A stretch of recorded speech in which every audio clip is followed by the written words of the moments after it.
Good afternoon, everybody, and welcome to this Opera 101. My name is the first performance, I don't know, the first meeting. My name is Josh Collier. I'm the artistic director of Opera Vermont, and I'm really glad to be with you guys today. And, this has been a long time coming. I've been asked by a lot of people, well, here are these questions, and we have these questions because we don't know what's going on in the opera and the whole thing. And, you should, and so instead of having these individual conversations, I was asked to do a blog or a vlog or something like this a while ago, actually. And I've been mulling it around, and I was like, I think I could just do that. So let's that's why this is created, and with the hopes that I would have people ask some questions and I could answer them. And it's funny because just the other day I announced that I was going to do this, and I got a whole ton of questions, which were really exciting. So we've planned every Thursday at noon Eastern. So because I'm going to be in Italy a lot of the time, we'll still be at noon Eastern. I'll come on and we'll talk for a little bit, and I'll answer a few of your questions, which is really exciting for me, honestly, because what that means is that you guys are interested in knowing about the art form, interested in following, interested in hearing what I have to say, which I'm honored by. And again, there might be some things that you agree with or that you disagree with or whatever. This is a conversation, and everything that I say here is my opinion. And I love to have a conversation. So if there's something that you disagree with, or you're like, Josh, you have no idea what we're talking about, you can definitely reach out to me. Let's have a conversation about it. All right. So the first question that I got, which is pretty cool, is what's the difference between opera and musical theater? So this is a huge question for me, honestly, because I think that they're really close. I think that they're really close. Wagner actually called opera a word called Gesamtkunstwerk. There won't be a test, don't worry. It just means the highest of all the art forms. So what he believed opera was the highest level of singing, the highest level of orchestral playing, of dancing, of acting, of everything. And I actually think that musical theater calls for the same things. Yes, I understand that, the blurring of the lines is a little hard to grasp for the traditionalists among us. But, musicals like, say, Les Miserables, or The Light in the Piazza, or, yes, even Phantom of the Opera, they have operatic elements. But what makes them musicals as opposed to American operas? I think that the scientific explanation is the distinction that should be made is that opera is through composed. What that means is that when the characters are talking, the performers are singing. The music doesn't stop when the characters are just having a conversation. Whereas in musicals, there's often a book or there's scenes in between each of the musical numbers. And I think that is probably the scientific distinction between them. But historically, I think that musicals, in order to kind of separate themselves from the opera world, like from Gilbert and Sullivan and these historic applications, I think that they focused more on the acting and the dancing, leaving the opera to focus more on the voice. However, I think that in recent years, the idea of operas having superlative acting and also musicality, obviously, a lot of dancing, a lot of jazz influence, a lot of truly American art form to meld together, to blur the lines, I think is a distinctly American thing, honestly. The idea of composers like Sondheim, Bernstein, Adam Gettle, Andrew Lloyd Webber, Frank Wildhorn, I think I said Bernstein, Rodgers and Hammerstein. Roger Hammerstein's musicals are truly operatically structured. It's really, really amazing to see. You can watch the lineage pass, which I think is really exciting to have those things. So overall, I think that what I would say is the difference between opera and musical theater.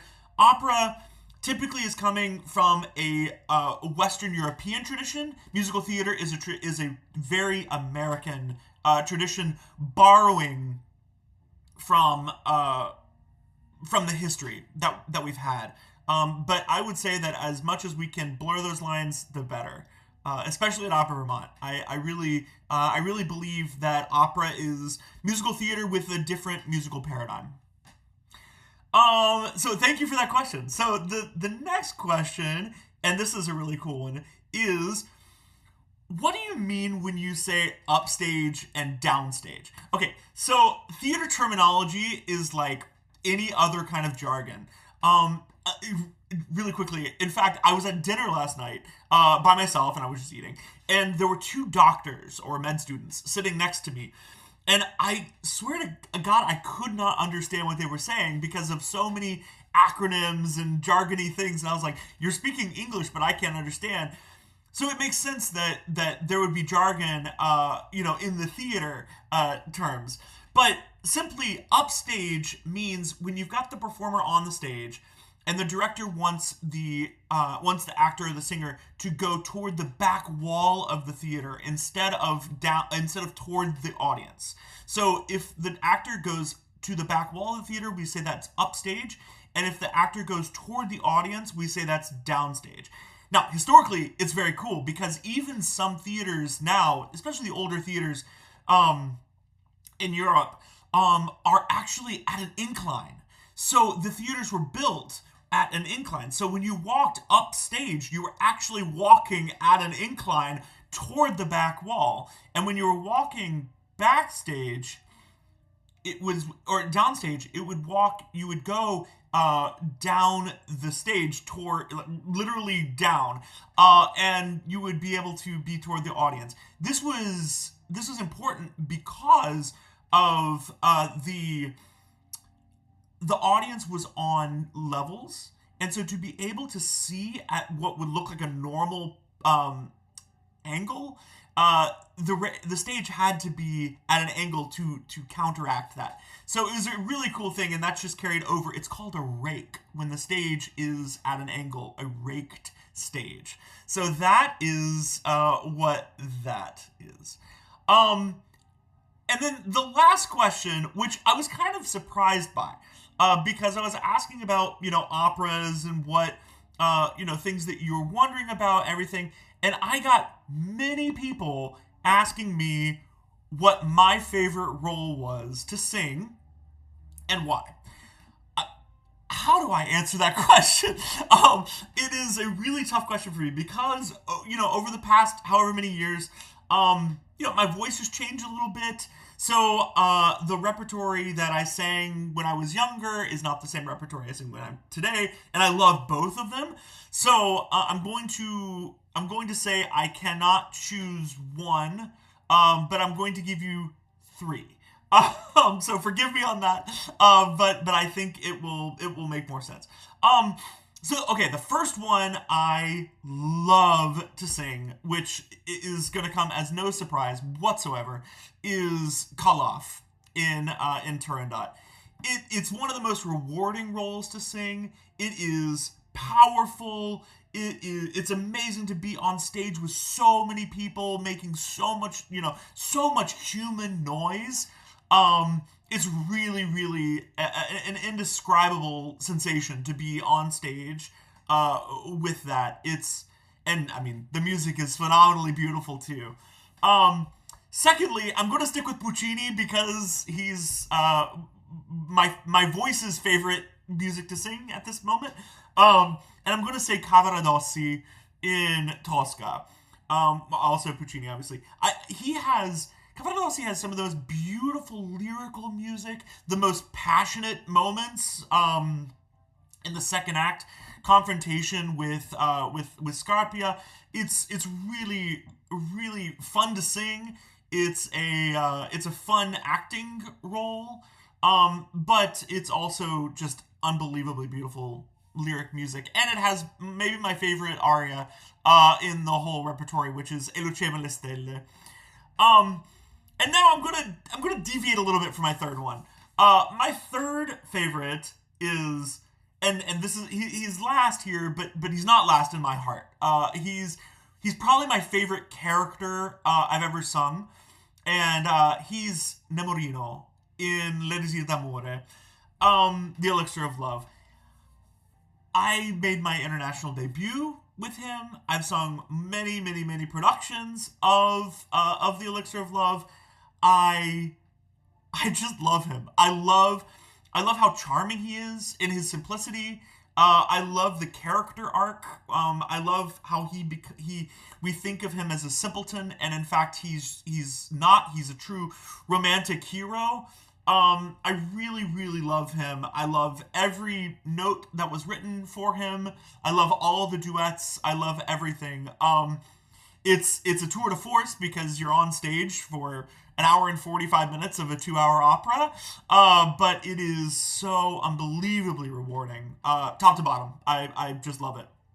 And we happen to be doing it at Opera al Mare in Italy this summer, so I'm going to get to direct it for the first time, which I haven't done. I haven't done before, so I'm really looking forward to that. So, well, I think I've taken a little more than time than what I expected, but I wanted to just say thank you so much for tuning in today, and thank you for submitting those questions. And I look forward to hearing from you from some other questions. What can I answer for you? What are the burning questions of opera that I can answer for you? As always, you can email me directly at Collier, my last name, at operavermont.com, or you can post on this event page or on any subsequent event pages.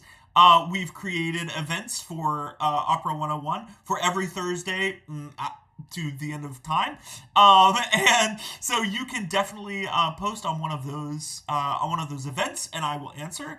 Or you can send a direct message to Opera Vermont on Facebook or Instagram, and I will be sure to get it. So thank you all so much, Opera Vermont family. It means the world that you are here and that you are supportive of Opera Vermont, of live opera in general. And I so look forward to next week, and also to seeing you at a future Opera Vermont performance. So until then, have a wonderful Thursday, and we'll see you soon.